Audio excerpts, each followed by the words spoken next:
Good morning. We are visiting Margaret Hyde today. The date is December 11th, 2019. We're in her beautiful home, and she has had such a wonderful life and has had so many experiences that she's agreed to tell us about them. So Margaret, how would you like to get started? We moved down off of the mountain when my older brother Joe turned 6 and needed to start school. Up until this time, I do not have any recollection of what life was like, but someone had given me a picture showing 3 one-room houses sitting on the side of the mountain with 1 water pump in the front and 1 outhouse in the back for all 3 houses. During this time, we did not know anyone other than the family because we never got to know the other 2 families. When we moved down off of the mountain, we had lived in a 1-room house. My mother somehow found a 1-room in an old Victorian house that they would let us, all 4 of us, stay in. I don't remember anything about the house except the beautiful irises in the front yard. And I have no idea how long we stayed there. But anyway, Mother went down to the school, Claire Carpenter, to register my brother.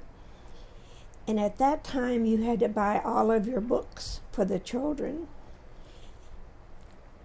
And my mother couldn't do it, so she excused herself and got up and walked out, because how do you say to someone, I can't afford to buy? I don't even know how they got off of the mountain. I know they didn't have money for the bus, and they must have had a friend with a car somehow, because when we came off of the mountain, everything we owned was in 1 old suitcase tied up with a rope, and that was everything that we owned.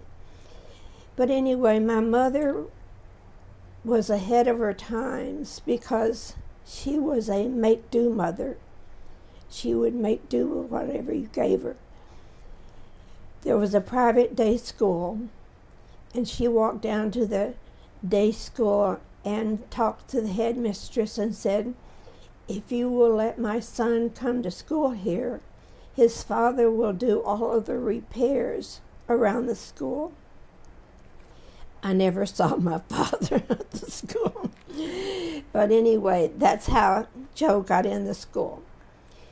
When it came time for him to start school, he refused to go unless I went with him, because we were all we knew. So she talked to the headmistress, and the headmistress let me go to 2 years of preschool.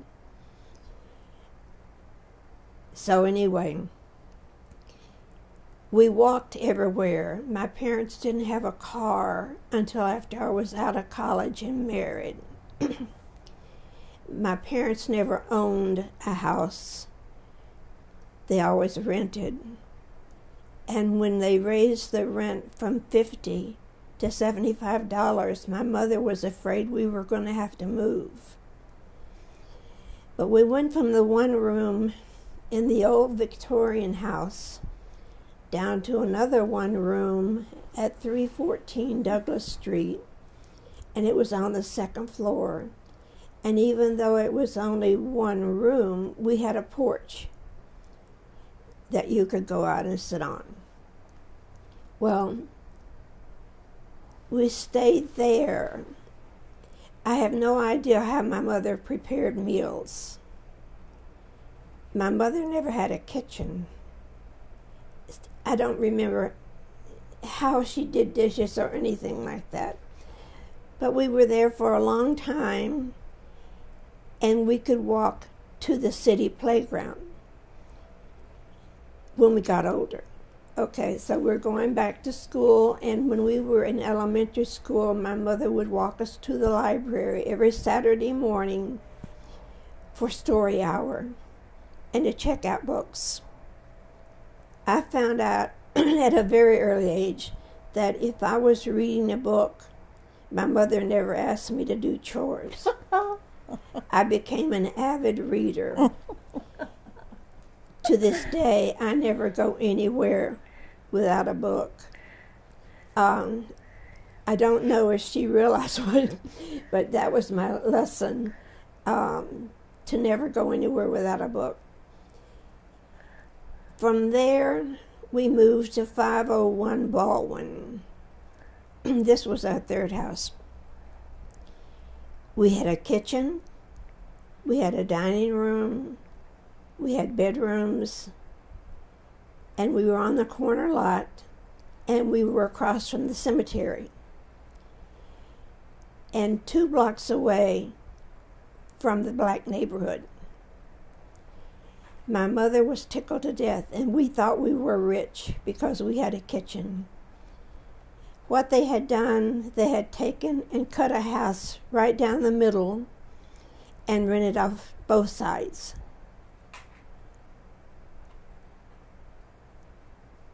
My brother and I had our own bedrooms. It was so cold in my bedroom that I took water and put it in a saucer and it froze into ice. We only heated the downstairs. We kept our bedroom doors closed. We had 1 bathroom, but we were rich. We just didn't know how poor we were. But we lived there for a long time, and our life was church, school, and sports. My mother was everywhere. She would make the helicopter mother today look lazy. When we went to church, she was there. When we went to school, she was there. When we were into sports, she was there. And when we got big enough to go down to the city playground, she either volunteered or somehow got a job there where she was there every day, all day. When we went to the day school, we could walk home for lunch. But when we went to middle school, we couldn't walk home for lunch, and I have no idea if she made us lunch, or I don't think they had free lunches back then. But we were there, lived a full life, had my own bedroom, had a kitchen, had a porch that overlooked the cemetery, the biggest Confederate cemetery in the South. It was huge.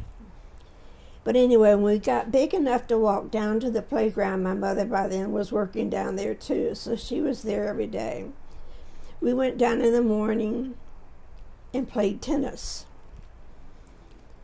The only way you could stay on the court is if you won. The loser had to go sit down. That playground produced several city champions. They were so competitive. My next door neighbor went on to become coach at the University of Tennessee. His sister went on to become the pro at the Signal Mountain Tennis Club. But that was our world. In the morning, my father and my brother and I would fight over who got the sports page first.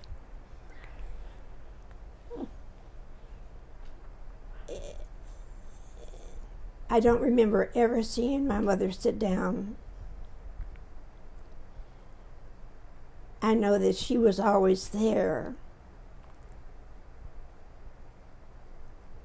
I never heard her complain about being tired.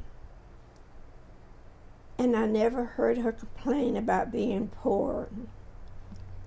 But until my brother went away to school, to college, and she got a job working at Miller Brothers, which is like Moss Brothers. She started putting clothes on layaway. She loved to dress up. She loved to wear jewelry. And she had a slob with me because I didn't want any part of that. we would go shopping, and I would say, "What are you looking for?" Because you never went shopping unless you had to buy something. She said, "I'm just looking." And I'm thinking, what a waste of time. I could be doing something. But anyway, we stayed down there. So many people made it possible for us to do things we couldn't do if they had not have helped us out.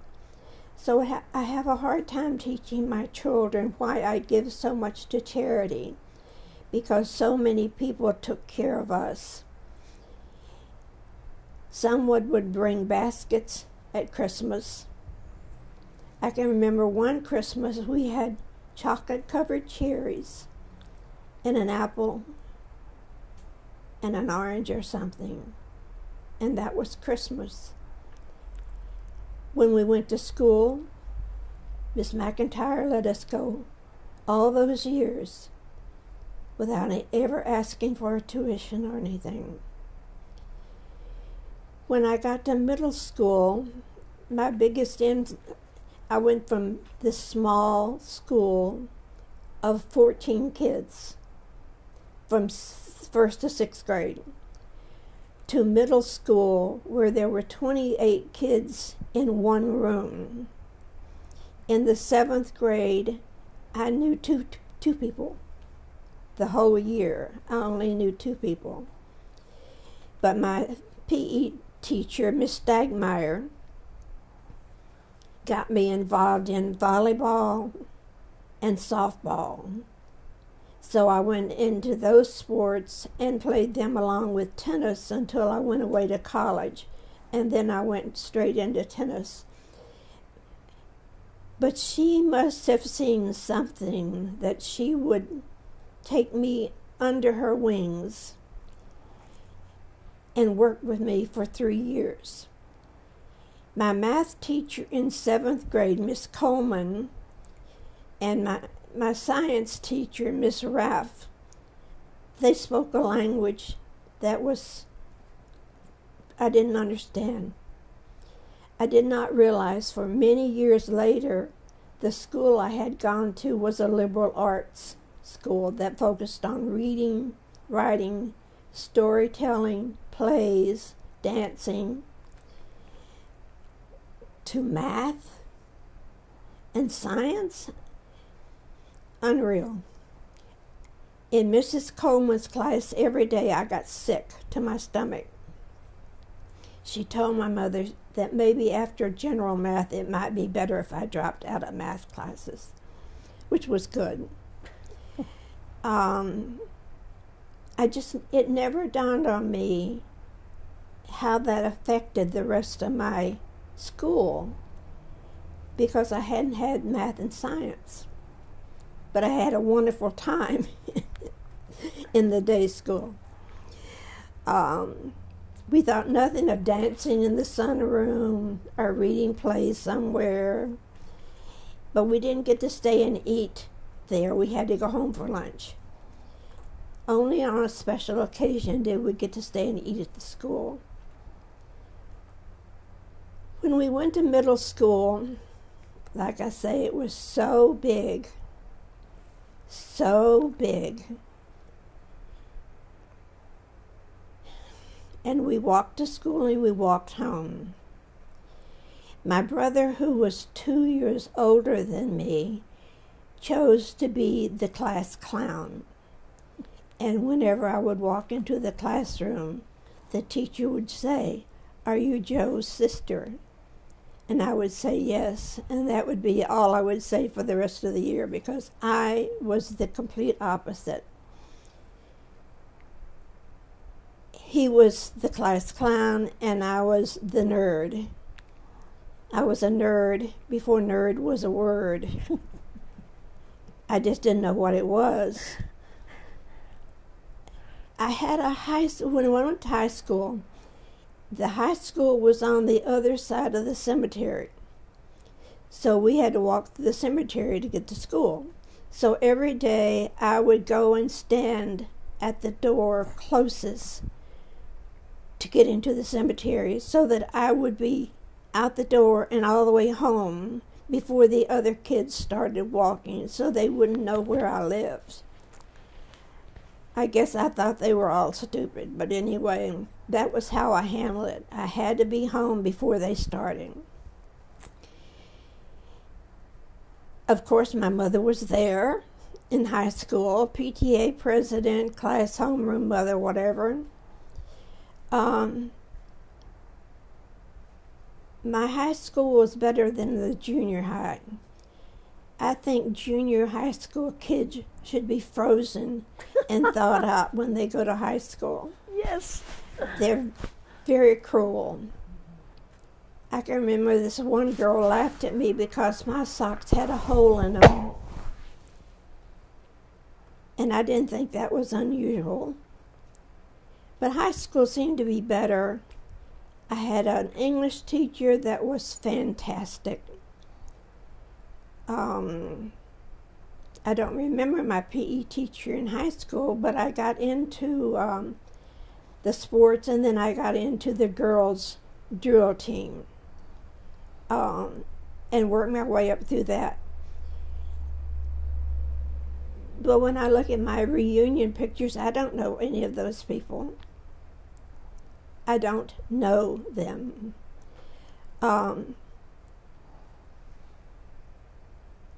I still had not come out of my shell. My mother was, when I think of all the sacrifices my mother made to raise me to be a nice, good girl, and I failed her miserably. When I couldn't start dating until I was a senior in high school, and only people from church or people from school. I wish he had let me make a few mistakes along the way rather than make the huge mistake when I went away to college.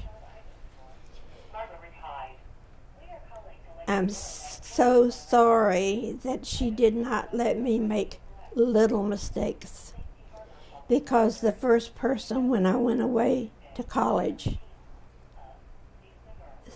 knew what I was. The dumbest girl he had ever seen, the most naive girl he had ever seen. And when a truck went down the street and smoke was coming out of it, I thought it was on fire. I didn't know trucks made smoke. So anyway, we started dating, and we dated all the way through college. And I knew he was I did not know it, but I went from doing everything my mother said to everything my husband said. And he was very good at that. I think the key word here was control. He had to have control. And when I got pregnant, I could not go home and tell my mother I was pregnant. Girls that didn't have a choice back then. You had to get married. And I can understand why I had paid for my sin, but I don't understand why my children had to pay for my sin.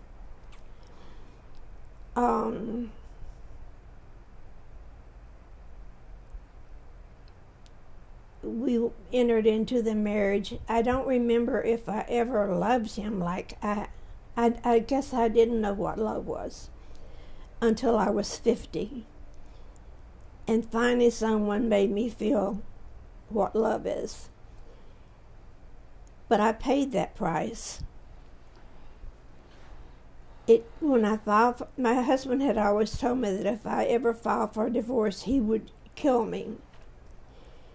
And I believed him, because he had chased me out of the house in the middle of the night twice. The last time with a gun, and I hid in the drainage ditch until he went to bed. If my mother had been alive, I probably wouldn't have been brave enough to tell her I'm getting a divorce, because no one in the family had ever gotten a divorce.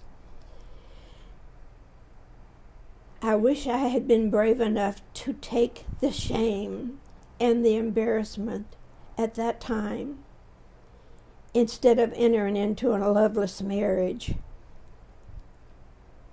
and paid for it with my life. I was never allowed to have any friends. No one ever came over to our house.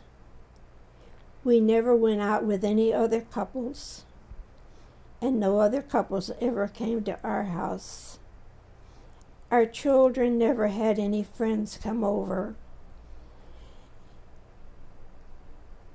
because they never knew what their father would do. So to keep from having him blow up, they just didn't have anyone come over.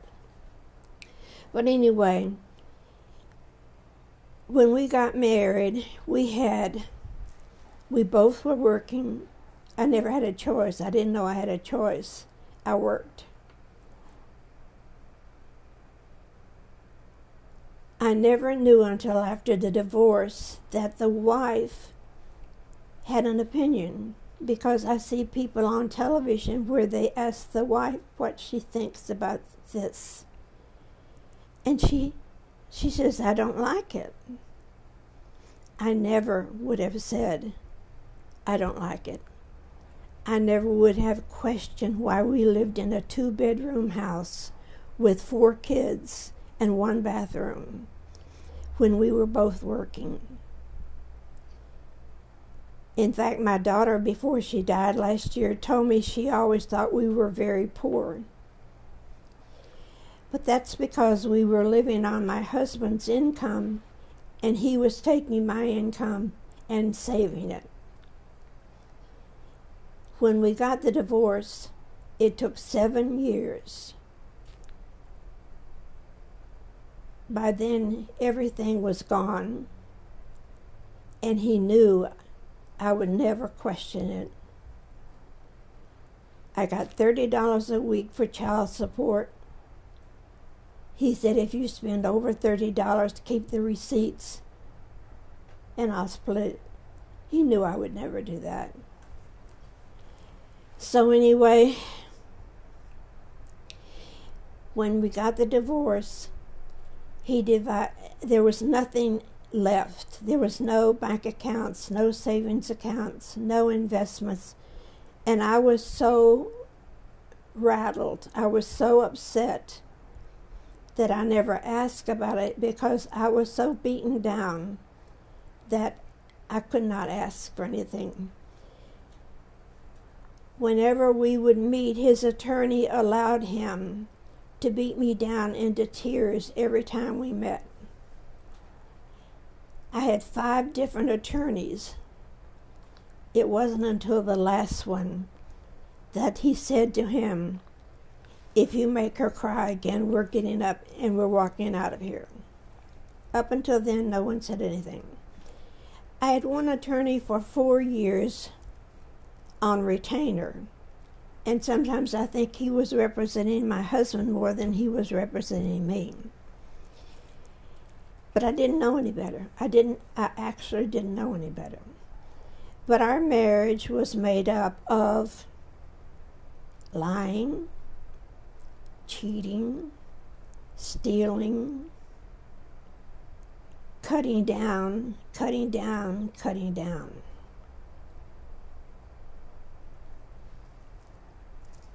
I didn't know anything else. So I found out just while we were going through the divorce, that the entire time we had been married from 65.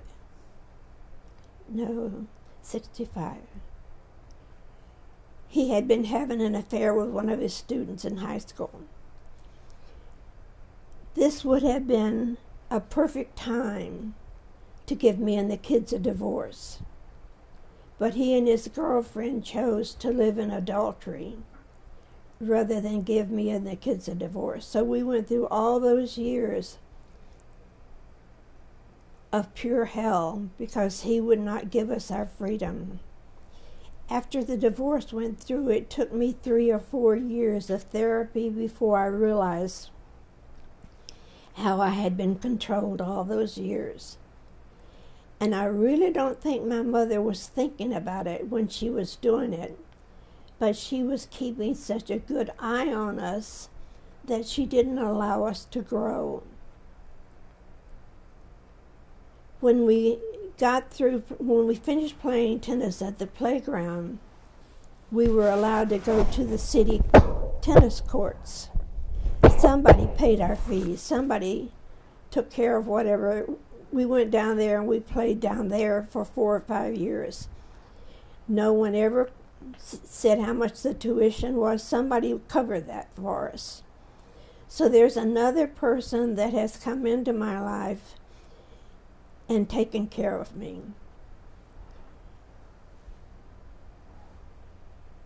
I called my Sunday school superintendent several years ago, not even knowing if he was alive or not, but he had made such an influence on me, Dr. Hip, that my cousin looked up his phone number and found out that he lived out in Red Bank, and she sent me his phone number, and I called him, and his first wife that I had known, Sarah, had passed away, and he had remarried, and he was not able to come to the phone. But I wanted her to tell him how much he had meant to me. Many times I have thought I should have written Miss McIntyre and thanked her for providing my education all those years. And to Miss Stagmeyer, a PE teacher that took care of me in middle school. In high school, I can only say my English teacher, Miss Bennett, was an influence, because when I went away to college, I didn't have to take freshman English. I should have written her a note too for taking care of me. When I graduated from high school, I played tennis all the way through college, but when I finished college, I never picked up a tennis racket again until my kids were in middle school. And when they got in middle school, I went back to playing tennis. I never had a choice. I had to work. And in the summer when the teachers were off, my husband found a job working in the Parks and Recreation for me to work in the summer. When our youngest daughter was going to college and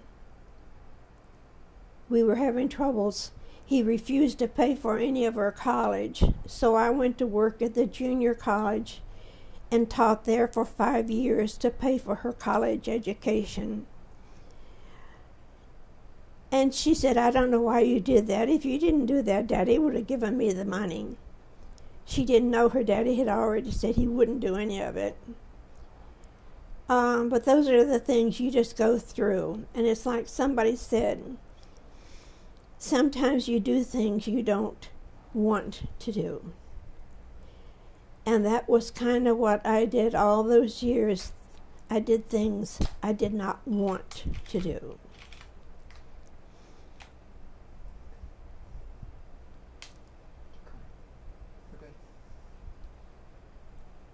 When we got the divorce, he said, "I'll take 2 of the kids and you can have 2.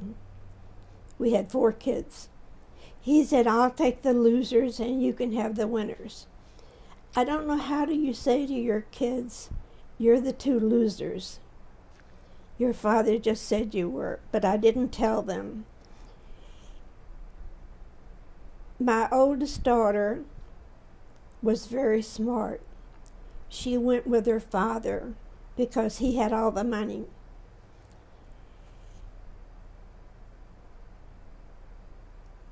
He was a con man, really, because he conned me all those years. He actually made the mafia look good, because at least the mafia has respect for their family. And he never had any respect for us. And I didn't realize it that when he would pick a fight just so he could leave the house, was so he could go meet his girlfriend. But I didn't realize, it took me a long time to dot all the I's and cross all the T's. He would never tell me when they started the affair, but I know in 1965, when our 2-year-old son drowned in a neighbor's pool, he was with her. And in 68, when my mother passed away and I was in Tennessee, and I called home to ask him to bring the kids up to the funeral, he wasn't home. He had left all the children in the house alone. So I called the babysitter and I talked her into going over and staying with the kids until he got home. So I have reason to think that he was with her at that time too. I think adultery must be the most selfish sin of all, because people who are involved with adultery have no feelings for anyone other than themselves. He didn't want to hear any of the problems we had with the kids. He talked me into going back to school to get my master's degree because I would make more money.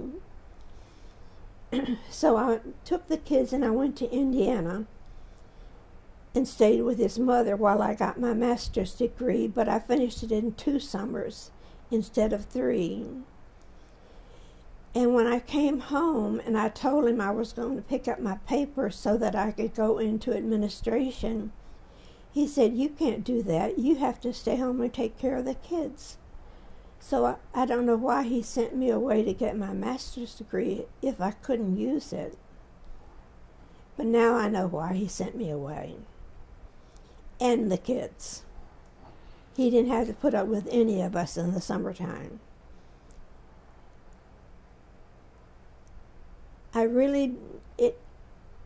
was a very slow learner, I think you'd say. But I never forget. I'm like the elephant. I never forget. My daughter didn't speak to me for 37 years. The only time I heard from her was when she needed money. The last time she needed money, I didn't give her as much as she asked for. So she said, "If you don't send me this money, I'll come down there and live with you." And I said, "If you come down here, you can go live with your father." Well, that was just her threat. But I mean, I've never seen her daughter, and I've never seen her son. I haven't seen her in 37 years. So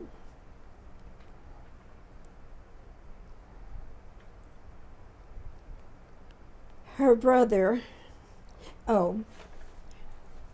my son that lives here, was paying $1,000 a month for rent.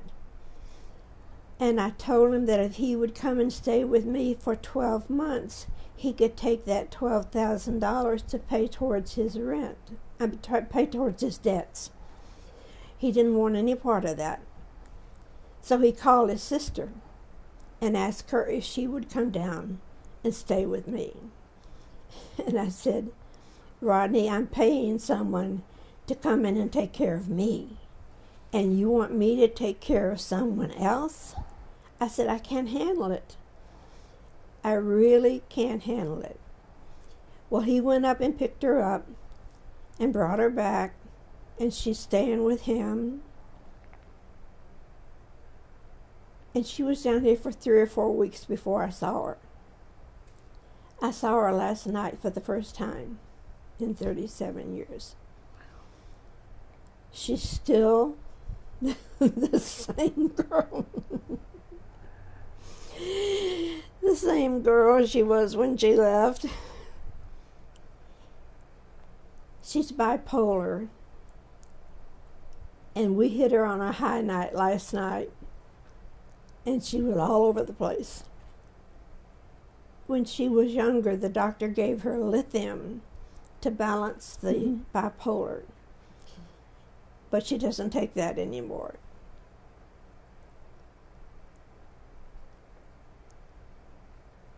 All of our lives, everyone in the family has worked. My daughter worked 2 jobs for 10 years. I worked 2 jobs for 5 years. My youngest son has worked 2 jobs going on 4 or 5 years. Everybody in the family has worked, except her. Her entire life, she's had someone take care of her.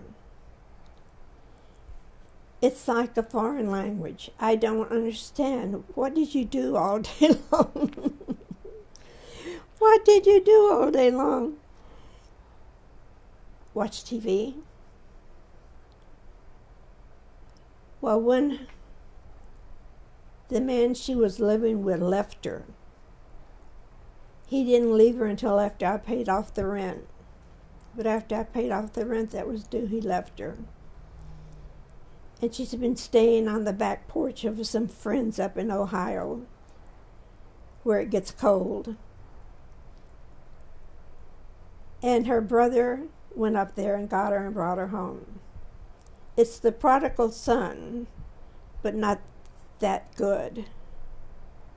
Because when the prodigal son came home, he came home to loving arms, and they killed the fatted goat or whatever for him, and they celebrated it. I really didn't know how to act. We met somewhere for supper, which was great, because Rodney knows he can't eat here. He will come into the house and all he sees is soup, yogurt, cream of wheat, soup, whatever, and protein drink, and tea, and lemonade. So we met somewhere for dinner. We ate at the Cracker Barrel down at Almerton Road. And I had to go somewhere before I got there. So when I went to this meeting first, I became disoriented as to where. I knew if I could find the airport. I went past the airport and it was on the left-hand side. When I came out on the road, it wasn't Almerton, but anyway, I went by the Cracker Barrel twice. I went by and found it the first time, and then the second time I waited to turn into the driveway, but the driveway wasn't there. So I had to go up and turn around again, and they have a driveway off the road to get into Cracker Barrel. But anyway, I was late.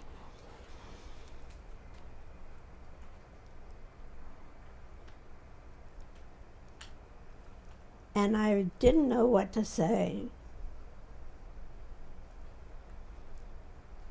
And I didn't know how to hug her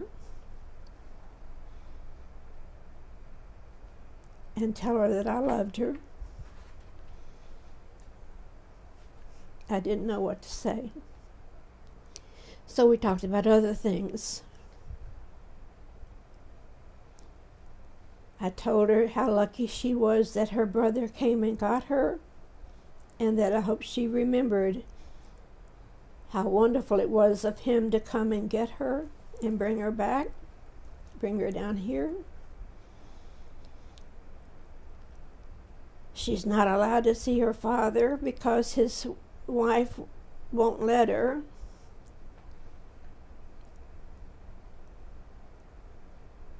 And I look at people that have been married 35 or 40 years, and what they have, you can't buy. What they have in life is so miraculous, how they can balance each other so beautifully that if they would box it and sell it, people would buy it. But you can't. I can't go back to what I had. I don't want to go back, and that's why I don't think I wanted to see my daughter. I didn't want to go back to that life. 4 or 5 years after my divorce was through, I got involved with the American Association of University Women and spent the rest of my life teaching young girls to take math and science in school. And we provided a scholarship and we did it in middle school so we could get them before they went to high school. We started this in '95, and the National went into it 5 years later, but we had been in it for 5 years. And we had a program every year for middle school, for 8th graders and their parents, and we would have 200 or 300 people because we had people talk to the parents about how they could get into school, how they could get scholarships. We even had an Army recruiter come and tell them about the benefits if they served in the Army, they could get their education. And the girls had all kinds of speakers, motivational speakers, and we fed them breakfast and we fed them lunch. And every year I would raise $5,000 for that program that day. $25,000 I raised just for that. And the year that I didn't do it, they stopped doing it. But it was a lot of work. But it was, if you can get to a girl in middle school, then you can get her curriculum in high school. Now, on the national level, everyone is encouraging STEM, which is science, technology, engineering, and whatever, math. I would add to that art. Mm-hmm. Because I think if you don't have liberal arts, you don't have a balanced life. I'm prejudiced that way. In fact, before I bought a bed for the house, I bought a picture for the house. None of my children want any of my pictures. And they all mean so much to me. None of my kids want any of the furniture in my house. In fact, for the first time in my life, the Salvation Army refused to pick up my sofa. I said, "You've got to be kidding. It's fine." He said, "No, they won't pay for anything they have to clean." Well, rejected by the Salvation Army, that's pretty pathetic.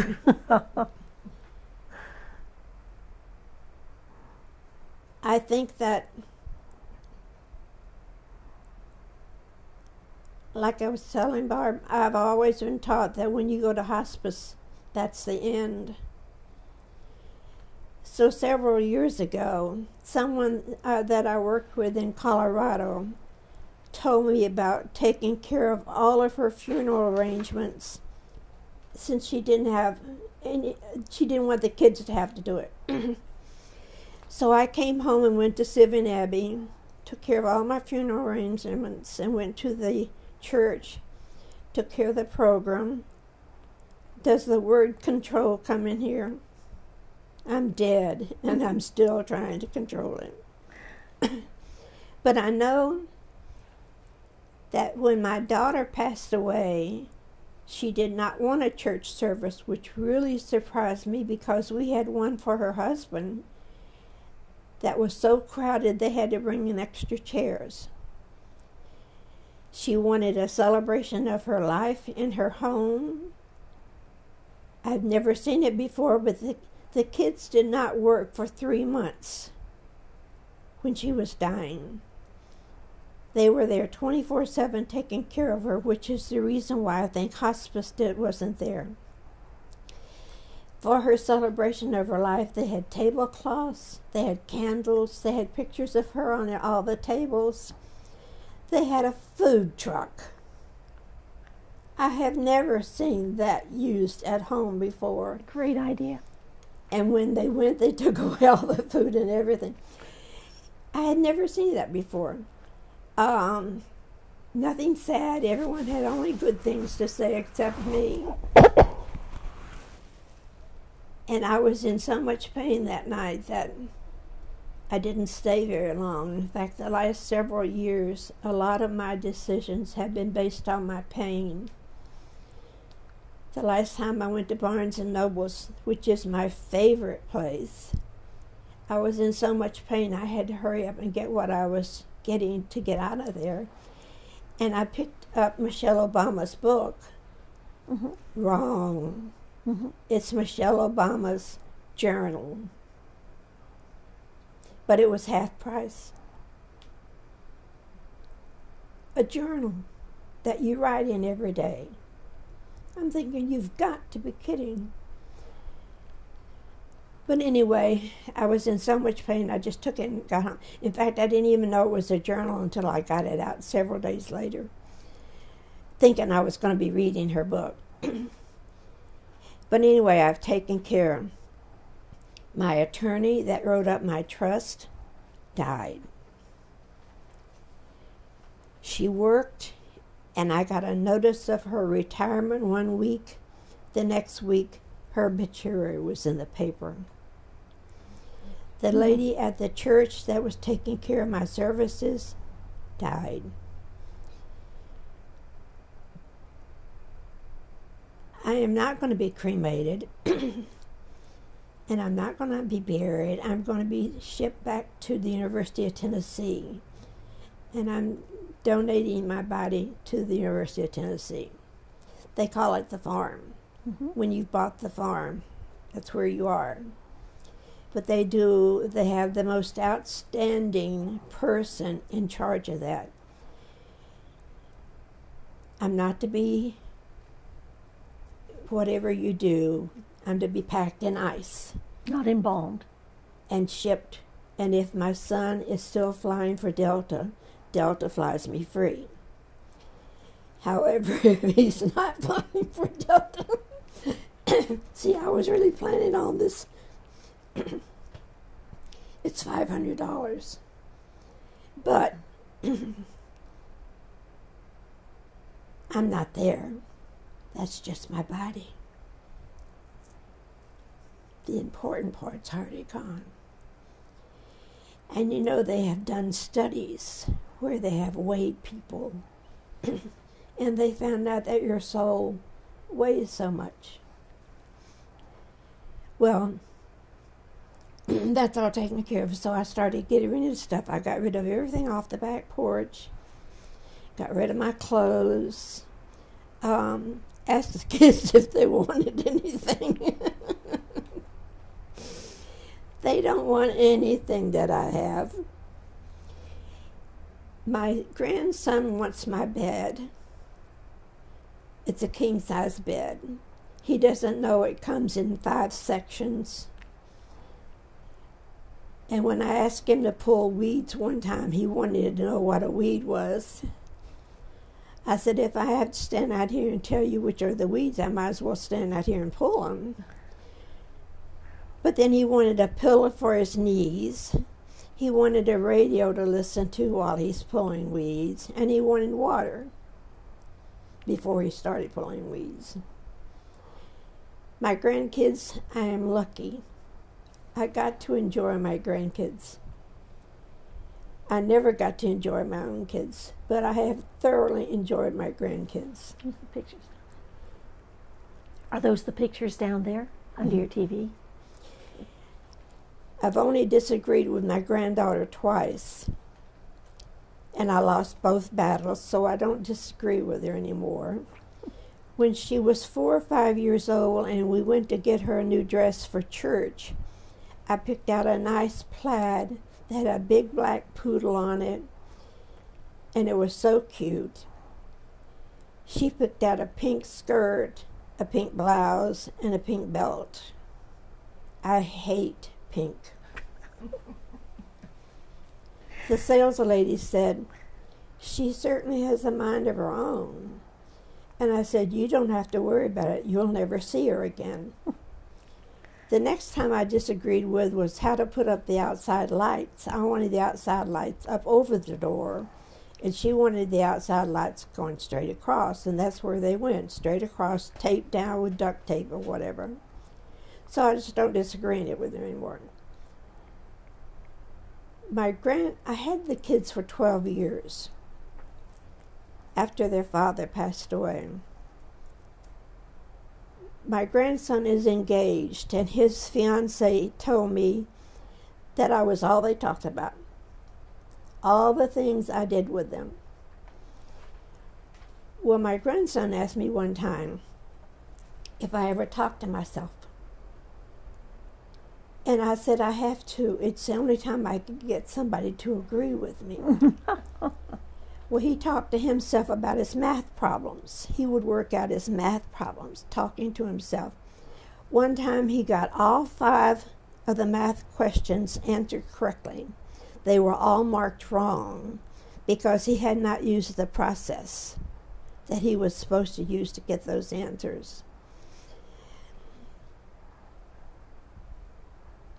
They have made my life livable.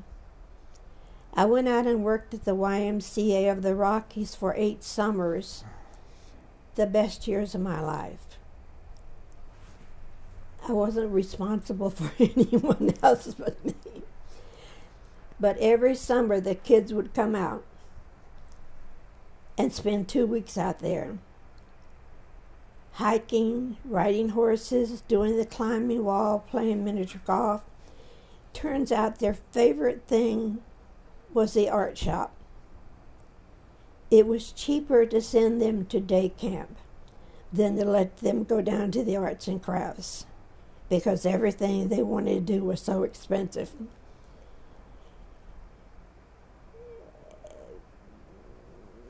I sent them out on the first horseback ride in the morning because it wasn't as dusty, and I thought they would enjoy it more. My granddaughter complained the whole time it was too cold. And I said, but I wanted you to get out there before it got very dusty.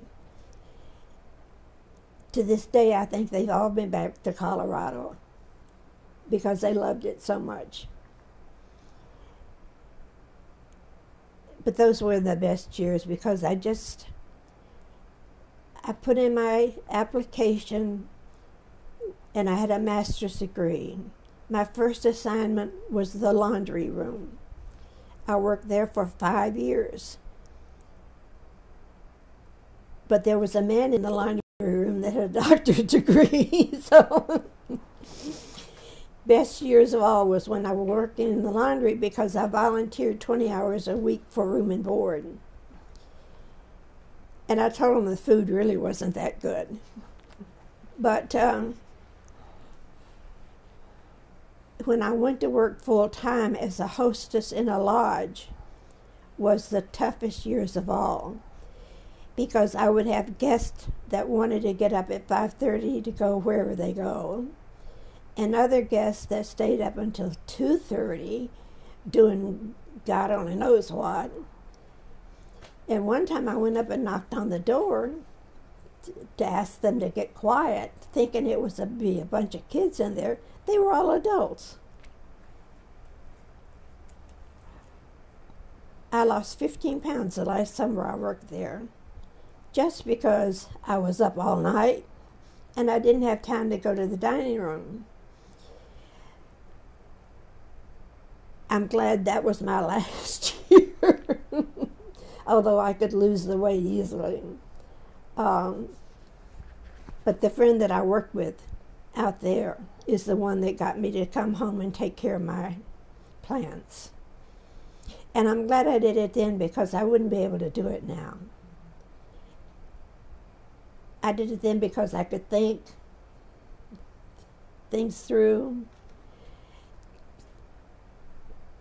I'm at the sign of the golden years is when the highlight of your day is the Gatorade with, what is it? The fiber. Benefiber. That's the highlight of your day is your Gatorade with Benefiber. If you're very good, the second highlight of your day will come after 12 when you get to go get a Diet Coke. And you have to wait until after 12 to go get it. because if I had Diet Coke in the refrigerator, I'd start at 9:30 drinking Diet Cokes. But those are the highlights of these ungodly golden years that we have been lied to all that time. You get up and go to get something out of the bedroom, and you're standing there looking around. What am I looking for? We do that Those are the golden years. So I tell the kids, don't look forward to it, because it's not like I was taught. When I was meeting my son last night down at the Cracker Barrel on Ulmerton, I know where that is. But when I went to the meeting, it was beyond, and I had to turn around and come back. And I was coming from another direction. So I went by Cracker Barrel once, I went by Cracker Barrel twice, and my son was watching me go on down the road to find. I thought there would be an entrance there in front of it, but it's not. It's before you get to it. So he was watching to see if I would get to that point and back up. Not in that traffic. There's construction there too. It's hard to find. I didn't, thank goodness. But I had to go to the light, turn around, go to the light, turn around, come back. So anyway, that was a good way to start off the night, because I was thinking about something else. But I don't. When I have a doctor's appointment, I do that on days that I have health care. I have her 2 days a week. Eventually, I know I'll have to have her more, but right now, this is all I can afford, and this is all I could never do 2 days in a row with her. I'm exhausted. And I said, there's something wrong with this picture. One night I was up at 2 o'clock doing the dishes. She said, that I'm supposed to do that.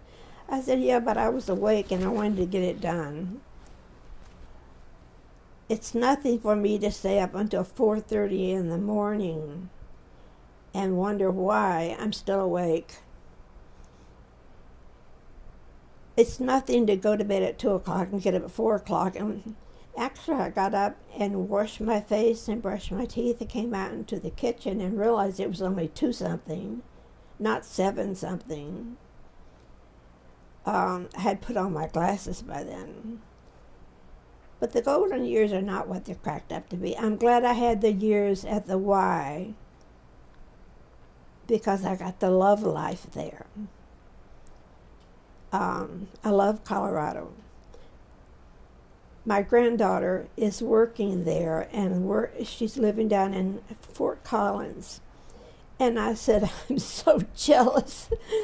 I should be out there and you should be here, because she likes hot weather. I love cool weather. I have been known to be out in the driveway with them to drop off the paper, wondering why they're late. I have wished they would deliver the Sunday paper on Saturday so I could get it over with. I have met a friend. His name is Gary. I don't know what he looks like, but he works on Sundays at the Clearwater Library. I can have up to 6 books he's looking for me. When I talk to him on Sunday, he'll say, hi, Margaret, how are you? I said, Gary, you don't know how much I appreciate. I sent him a thank you note. I said, you have no idea how nice it is to have you. He sent me 3 books this week, and I had 2 books from Barnes and Nobles. So he said, I think I've already got that set on reserve for you. Let me check. I don't call the library unless I ask for Gary on Sundays, because he pulls up my file. He sent me the biography of Barbara Bush, and I don't know where he got that name. But it's there. If I have time, I'll read it, but it's not something I wanted to read. But he sent me The Soul of America by John Meacham, which I'm really looking forward to because that concerns me more than anything, the soul of America. Because we've gone so far, that I pray that God will protect us because we're not protecting ourselves. Our forefathers were very wise when they set up the three kinds of government for checks and balances: the executive, the legislative, and the judiciary. And they're supposed to check everything out. For the first time in our life, we have a president that refused to honor the request by Congress for certain papers and told all of the people that worked for him to not honor the subpoenas that they were served with. Do not honor the subpoenas. Do not ask me for my income tax returns. I can only think of two reasons why somebody wouldn't want their income tax returns audited. They're either going to be charged with tax evasion, or they don't want the people to really know what they're worth. I read the book about the house down there in West Palm Beach that he bought. That was an excellent book. He, at one time, was so many billions of dollars in debt. Billions. He managed to get that house for a very good price, way below what they wanted for it. But he thinks that when you file for bankruptcy, that's a good thing, because you're cheating those people out of the money that you owe them. You'll only pay them 10 cents on the dollar. So he thinks that's a success. I only know of one person that filed for bankruptcy, and he was so embarrassed he didn't want anybody to know. Our president brags about it, and he considers it a good event. Let me ask a couple questions. What was the name of the town in Tennessee where you were raised, your very first house? Up on the mountain? Yeah. There was no town, there was no hamlet, there was no... my brother was born in Harriman, Tennessee, at home. I don't know where I was born, but it wasn't a community, it wasn't a town, it was just 3 houses. Sitting on the... You want to see a picture? What was the what was the name of the first school you went to? McIntyre's Day School. And how about your middle school? What was the name of that? Miss McIntyre's Day School. Okay. And what high school? What was the name of your high school? Chattanooga High School. And what college did you go to first? Tennessee. For all of your whole career? University of Tennessee. Okay. Graduate work in at St. Francis in Fort Wayne, Indiana. Well, you know, I want you to know, Margaret, you and I have known each other for, 20 years now? Well, you were the teacher for my son Bryce in first grade, and then you got promoted up to third grade just as he got there. And we absolutely adored you because you were always a kind teacher and smart, and the kids loved to go to school, and that was nice. Bryce was the one I could write a book about. Yeah, I could write a book about. He was such a delight.